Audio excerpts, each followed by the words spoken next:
پانی پلانے کی غرض سے تیلاب میں پانی بھرتا ہوں تو دوسروں کے اونٹ بھی آ جاتے ہیں پانی پینے کے لیے. اونٹ اکٹھے چر رہے ہوتے ہیں, میں اپنے اونٹوں کو پانی پلانے لگتا ہوں تو دوسروں کو بھی اونٹ آ جاتے ہیں اور میں انہیں بھی پانی پلا دیتا ہوں. کیا اس میں میرے لیے کوئی ثواب ہے؟ اللہ کے نبی صلی اللہ علیہ وسلم نے ارشاد فرمایا, ہر جاندار میں ثواب ہے, ہر جاندار میں ثواب ہے. کیا مقصد؟ کہ جس چیز کو اللہ پاک نے جان عطا فرمائی, روح عطا فرمائی, جان عطا فرمائی, اس کے ساتھ تم نے بھلائی کی, نیکی کی تو اس پر تمہیں اجر دیا جائے گا. یعنی اونٹ, دوسروں کے اونٹ بھی آ جاتے ہیں اور تمہارے اونٹ بھی ہوتے ہیں, تو جو دوسروں کے اونٹوں کو تم پانی پلا دیتے ہو, ان کی پیاس بجھا دیتے ہو, تو اس کے لیے تمہیں پانی پلانے کا ثواب دیا جائے گا. حضرت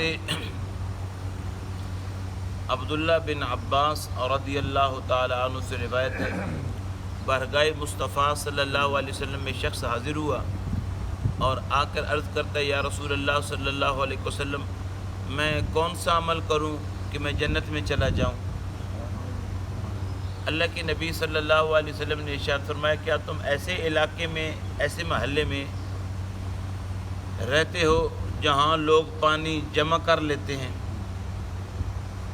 کیا تم ایسے محلے میں, ایسے علاقے میں, ایسے گاؤں میں رہتے ہو جہاں لوگ پانی جمع کر لیتے ہیں پینے کے لیے, جانوروں کو پلانے کے لیے؟ آپ نے شاید ایسے علاقے دیکھے ہوں. یہ باولپور سے آگے چولستان میں چلے جائیں, ٹھیک ہے, تھر کے علاقے میں سندھ میں چلے جائیں, تو یہ کھالے بنا لیے جاتے ہیں اور پانی جمع کر لیا جاتا ہے, اور مختلف علاقوں میں ایسا ہوتا ہے, اور بھی علاقوں میں ایسے ہوتا ہے. یا یوں کہہ لیں کہ پہاڑی علاقوں میں جب بارشیں وغیرہ ہوتی ہیں تو پانی جانوروں کے لیے جمع کر لیا جاتا ہے اور جانور وہاں سے پانی پیتے ہیں, لوگ بھی پیتے ہیں. اب خیر سہولتیں ہیں, لوگوں کے پاس پیسہ ہے تو لوگ بورنگ کروا لیتے ہیں, نلکا لگوا لیتے ہیں, کنواں کھدوا لیتے ہیں. تو جن علاقوں میں یہ چیز نہیں ہے تو وہاں پہ بارش کا پانی اکٹھا کر لیا جاتا ہے. جیسے اب یہ دعوت اسلامی والوں نے, لبیک والوں نے اور کچھ حکومت کے لوگوں نے چولستان والوں کو پانی اکٹھا کر کے دیا اور انہوں نے وہ تیلاب بھر لیے. تو اللہ کے نبی صلی اللہ علیہ وسلم نے بہت پہلے 1400 سال پہلے ارشاد فرمایا, کیا تم ایسے علاقے میں رہتے ہو جہاں پانی کی قلت ہے اور لوگ پانی جمع کر لیتے ہیں؟ عرض کرتے جی یا رسول اللہ صلی اللہ علیہ وسلم. آپ صلی اللہ علیہ وسلم نے فرمایا, مشکیزہ لو, وہ جو چمڑے کا مشک بنی ہوئی ہوتی ہے, مشکیزہ لو اور پانی سے بھر لو اور لوگوں کو پلانا شروع کرو, اس کے پھٹنے سے پہلے پہلے تم جنت میں پہنچ جاؤ گے. اس کے پھٹنے سے پہلے پہلے تم جنت میں پہنچ جاؤ گے, تم جنتی ہو جاؤ گے. اللہ اکبر. یعنی لوگوں کو, جانوروں کو جو چیز ملتی ہے نا اس کو پانی پلائے جاؤ, پانی اسے پلائے جاؤ, کیونکہ جہاں پہ جس چیز کی ضرورت ہوتی ہے نا وہ چیز ان بندوں کو دے دی جائے, اللہ کے بندوں کو, اللہ کی مخلوق کو وہ چیز مہیا کر دی جائے, تو اللہ کے نبی صلی اللہ علیہ وسلم ارشاد فرما رہے ہیں کہ اس کی ضرورت پوری ہونے سے پہلے پہلے تم جنت ہو جاؤ گے. حضرت انس بن مالک رضی اللہ تعالی عنہ راوی ہیں, فرماتے ہیں کہ رسول اللہ صلی اللہ علیہ وسلم فرمایا, دو شخص اکٹھے سفر کر رہے تھے, ان میں ایک عابد تھا, یعنی عبادت گزار تھا, اللہ کرنے والا, اللہ کا ولی تھا, اور ایک بدکار تھا. یہ دونوں سفر کرتے کرتے صحرا میں آ گئے, یعنی ایسی جگہ آ گئے جہاں پہ گرمی بہت زیادہ ہے اور پانی کا نام و نشان نہیں ہے. جو عابد آدمی تھا, پانی نہ ہونے کی وجہ سے, پانی ختم ہو جانے کی وجہ سے, گرمی کی وجہ سے وہ بے ہوش ہو کر گر گیا. اب جو گناہگار تھا اس نے سوچا کہ پانی تھوڑا سا ہی ہے اور سفر بہت باقی ہے, اگر اس کو پانی پلاتا ہوں تو خود مرتا ہوں. تھوڑی دیر اس نے سوچا، سوچنے کے بعد پھر اس نے فیصلہ دیا، اپنے دل سے فیصلہ لیا، اپنے اندر جو مفتی بیٹھا ہوا ہے اس سے اس نے فتویٰ لیا اور پوچھا کہ کیا کرنا چاہیے. وہ کہنے لگا، اندر سے مفتی کہنے لگا، گناہگار تو تھا، مفتی کہنے لگا کہ تیرے ہاتھ سے اگر یہ نیکی نکل گئی نا تو گیا. کام تیرے پاس نیکی کا اور کوئی بھی نہیں ہے، لیکن یہ نیکی بھی اگر چلی گئی نا تیرے ہاتھ سے تو برباد ہو جائے گا. تو اس نے اپنی جان داؤ پہ لگا دی کہ میرا اللہ مالک ہے، یہ نیک آدمی ہے، چلو اس کی جان تو بچے نا. اس نے پانی نکالا اور اس کے منہ پہ چھڑکاؤ کیا، اس کو ہوش آیا. جب ہوش آیا تو اس نے اس کو اٹھا کے بٹھایا اور پانی پلایا.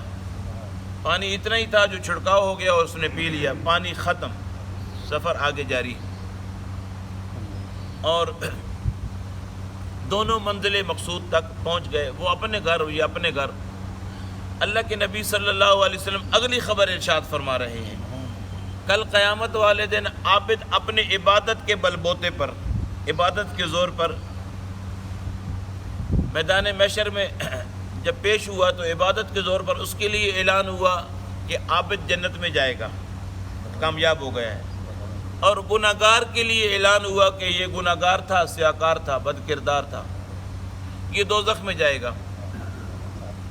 اب جنتی جنت میں جا رہے ہیں، دوزخی دوزخ میں جا رہے ہیں. تو دوزخیوں کی لائن میں سے اس بدکار بندے نے، گناہگار بندے نے اس عابد بندے کو پہچان لیا اور آواز دی، بھائی مجھے پہچانا؟ اس نے کہا یار میں نے نہیں پہچانا، ذرا تعارف کراؤ. تو وہ گناہگار کہنے لگا، یاد کرو آپ اور میں دونوں صحرا میں سفر کر رہے تھے، پانی نہ ہونے کی وجہ سے آپ بے ہوش ہو گئے تھے. میں نے اپنی جان داؤ پہ لگا کے تمہیں پانی پلایا تھا اور تمہیں ہوش میں لایا تھا، تیری جان بچائی تھی. آج میں پھنس گیا ہوں. اللہ اکبر. اتنا کہنے کی بات تھی کہ وہ عابد جو نا بارگاہ خداوندی میں ڈائریکٹ ہوا اور عرض کرنے لگا، الہ العالمین فلاں جو جہنمیوں کی لائن میں کھڑا ہے اس کے مجھ پر احسانات ہیں.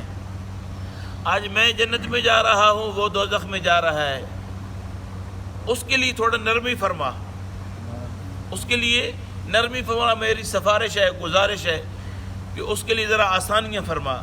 اللہ رب العالمین حکم فرمائے گا کہ جا اسے جہنمیوں کی صف سے پکڑ کے لے آ. اللہ اکبر. اسے جہنمیوں کے صف سے پکڑ کے لے آئے گا. باری تعالیٰ میں لے آیا ہوں. اللہ پاک فرمائے گا جب لے جو آیا ہے تو اپنے ساتھ جنت میں لے جا. اللہ اکبر. تو گزارش یہ ہے کہ بعض دفعہ جس نیکی کو میں اور آپ ہلکا جان رہے ہوتے ہیں، بعض دفعہ ایسا ہوتا ہے نا، نیکی ہوتی ہے لیکن میں اور آپ اس کو ہلکا جان رہے ہوتے ہیں. جب نیکی کا موقع مل جائے تو ہلکا نہیں جاننا، کیا پتہ کس نیکی میں بخشش ہو جائے. اللہ پاک کی رحمت انتظار کر رہی ہوتی ہے نا کہ میرا بندہ کون کون سے نیک اعمال کرتا ہے. اب اس کی تحریر میں ہوتا ہے، اس کی تحریر میں ہوتا ہے کہ اس بندے کو کسی نہ کسی طریقے سے جنت بھیجنا ہے. تو بندہ بس نیکی کے کام کرتا رہے، کوئی بھی نیکی کا کام اس کے ہتھے لگ جائے تو بس کوشش کرے کہ نیکی. جیسے مثال کے طور اب جا رہے ہیں، راستہ ہے، اب آگے ٹرالی جا رہی ہے، اینٹیں لدی ہوئی ہیں، پیچھے آپ موٹر سائیکل پہ ہیں، سائیکل پہ ہیں، پیدل ہے، 3-4 اینٹیں گر گئی، 3-4 اینٹیں گر گئی. اب وہ روڈ بیچ روڈ کے ہیں، موٹر سائیکل والے کو نقصان ہو سکتا ہے، کار والے کو نقصان ہو سکتا ہے. آپ رکے، آپ نے کہا یار کسی مسلمان بھائی کو بہن کو تکلیف نہ ہو. آپ نے وہ اینٹیں اٹھا کے سائڈ پہ رکھ دیں. ویسے تو اینٹیں، ثابت اینٹیں کوئی سڑک پہ رہنے نہیں دیتا، اگر نیت بری ہوئی ہو تو وہاں سے بھی اتار کے لے جاتے ہیں. لیکن پھر بھی موقع پہ آپ موجود تھے اور ادھر تازی تازی گری ہیں اور پیچھے آپ پہنچ گئے.